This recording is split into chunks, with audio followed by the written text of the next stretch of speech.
Hindi lang masakit sa mata ang mga salasalabat na kawad ng kuryente at internet.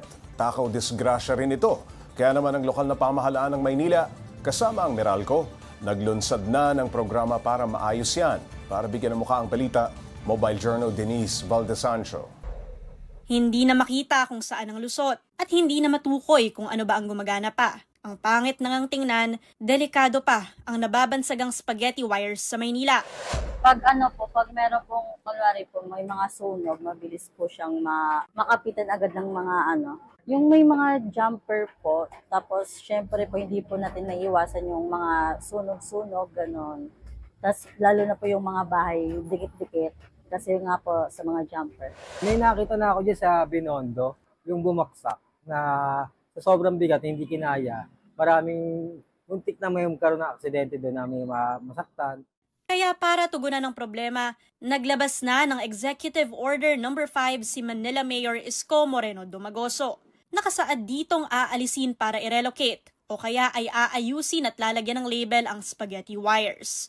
Katuwang din nila ang MVP-led electric company na Meralco para maresolba ang buhol-buhol at mga naglalayang kawad.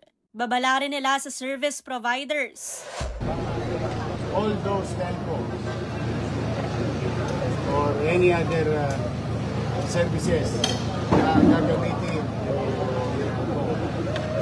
hindi na po kayo pwedeng magkabit nang walang kukunin pahintulot muna sa Meralco. Laking ginhawa raw niyan para sa Manileños. Para iwas din po sa lahat ng disgrasya. Lalo na po ngayon, maulan-ulan, di po natin na mamalayan yung mga wire, may mga punit na pala. Maganda yun, para at least malinis sa kapaligiran natin sa Manila. So, maayos siyang tignan, hindi siya salasalabat na at least may system tayong makikita na sa Maynila talaga.